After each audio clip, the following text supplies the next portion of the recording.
कब कैसे रावण सीता का पिता बना, मंदोदरी बनी माई। सीता थी लक्ष्मण की बहना, तो कैसे बनी भौजाई। श्रोताओं, आज हम इस रामायण की सुंदर अद्भुत पहेली का समाधान बताएंगे। आप देख रहे हैं नई जानकारियाँ चैनल। श्रोताओं, इस पहेली को हम अद्भुत रामायण की एक प्रासंगिक कहानी के माध्यम से समझने का प्रयास करेंगे। इंद्रजीत का नाम सुना होगा। मेघनाथ को ही इंद्रजीत कहा जाता है, क्योंकि मेघनाथ ने स्वर्ग पर आक्रमण करके देवताओं को पराजित कर दिया था और रावण ने देवताओं को बंदी बना लिया था। कई देवताएं और उसकी सेवा में हाजिर रहते थे, किंतु देवताओं में शक्ति कहाँ से आती है, इसके लिए उसने अपने परामर्शदाता सचिवों से पूछा। सचिवों ने बताया कि पंडित यज्ञ करते हैं, ऋषि मुनि यज्ञ करते हैं। इन यज्ञ की हवि इनके नाम की दी जाती है, इसलिए इनमें शक्ति का संचार होता है। देवता अमर है, ये मर तो सकते नहीं है, लेकिन यह जीर्ण शीर्ण अवस्था में रहे, यह रावण का चाहना था। रावण चाहता था कि मैं ही इस विश्व का सर्वशक्तिमान विजेता रहूं।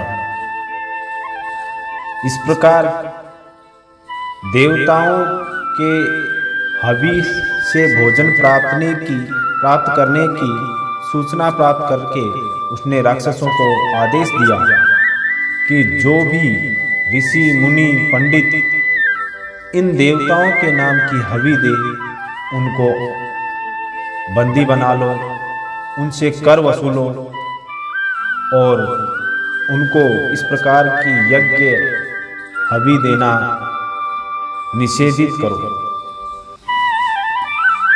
इस प्रकार रावण के सैनिकों ने चारों तरफ ऋषि मुनियों के आश्रम में कर लेना शुरू कर दिया। जो कर नहीं देते थे उनको मारना शुरू कर दिया। चारों तरफ ऋषि मुनियों का आश्रमों में रक्त ही रक्त दिखाई देने लगा। एक बार की बात है, रावण स्वयं किसी आश्रम में गया हुआ था। आश्रम में ऋषि मुनियों के रक्त को बहाता हुआ जा रहा था। एक पंडित जंगल में तपस्या कर रहा था माता लक्ष्मी को पुत्री रूप में प्राप्त करने के लिए। माता लक्ष्मी को पुत्री रूप में प्राप्त करने के लिए एक घड़े में गाय का दूध इकट्ठा किया करता था। उस घड़े को देख करके रावण ने सोचा इसमें क्या है, तो उसे कुछ गंध आई, दुर्गंध आई। उसने सोचा कुछ भी हो, इस घड़े में इन ऋषियों का मुनियों का जो रक्त है उसे मैं इकट्ठा करता हूं। इस प्रकार वह ऋषि मुनियों का सिर काट करके रक्त इकट्ठा करता हुआ आगे बढ़ा और आश्रम में दूसरे आश्रमों में इस प्रकार ऋषियों का सिर काटता काटता उस घड़े को भर लेता है।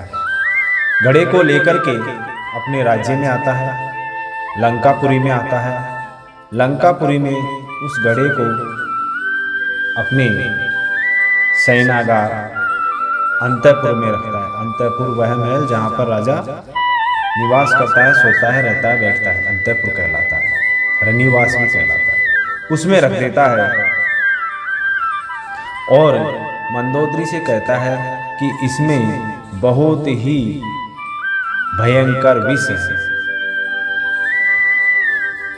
उस विष को किसी को मत देना, किसी के दूर से, किसी की पहुंच से दूर रखना।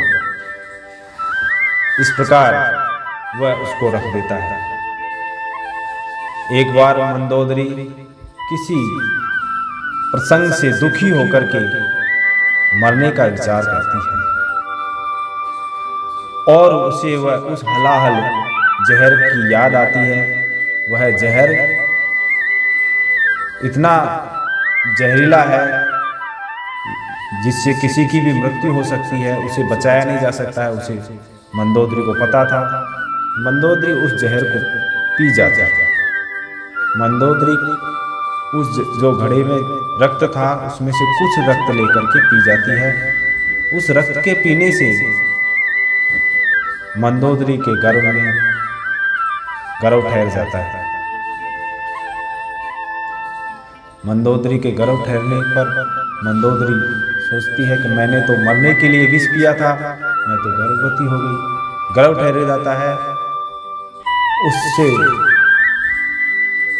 यदि रावण को पता लगेगा तो रावण क्रोधित हो जाएगा। इस प्रकार सोच विचार करके एक दिन वह रावण से कहती है कि महाराज, मैंने सुना है कि आप तेज दहाड़ते हैं, तेज आवाज करते हैं, तो सुना है स्त्रियों का गर्भ ठहरता है, वह निकल जाता है। तो रावण उसकी बात सुनकर के उसके विनोद के लिए, उसे प्रसन्न करने के लिए तेज दहाड़ता है। तो रावण ने जोर से अट्टहास किया। अट्टहास करते ही मंदोदरी का गर्भ गिर गया। अट्टहास करके रावण अपने राजकीय कार्य के लिए राजसभा में चला गया। मंदोदरी ने तुरंत उस गर्भ को उठाया और उस रक्त भरे हुए घड़े में वापस उसको डाल दिया। गर्भ कितने महीने का था यह उसमें संदर्भ में नहीं दिया गया है, केवल इतना बताया गया है कि उस गर्भ को उसने वापस उस घट में डाल दिया। डालने के बाद घड़े को यथास्थान रख दिया। कुछ दिनों बाद रावण को स्वप्न आया। स्वप्न में बताया कि यह घड़ा यदि उसके पास रहेगा तो उसकी मृत्यु निश्चित है, उसके राज्य में अकाल पड़ेगा, दुर्भिक्षा होगी। इस प्रकार प्रातःकालीन स्वप्न के बारे में विचार करते हुए राजा जनक के राज्य की सीमा में उसे गढ़वाने का उपाय सोचा। उसने राजा जनक, जो समृद्ध राज्य था उस समय का, उसका पड़ोसी राज्य था, उसको हड़पना चाहता था। इस मर्जी से उसके पास में गढ़वा दिया। ऋषि मुनियों के शापित घड़े के राज्य में गढ़ने के कारण राजा जनक का राज्य अकाल ग्रसित हो गया, दुर्भिक्षा हो गई। सारी जनता राज्य को छोड़ के चल जाने लगी। राजा जनक ने भगवान से प्रार्थना की।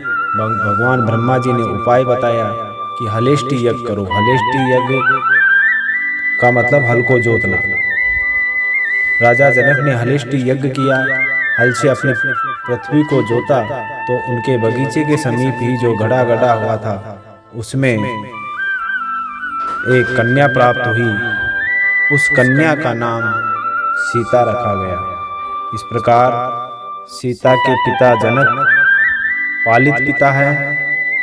वास्तविक रूप से देखा जाए तो मंदोदरी के गर्भ से उत्पन्न होने के कारण रावण उसके पिता है और सीता उनकी पुत्री है।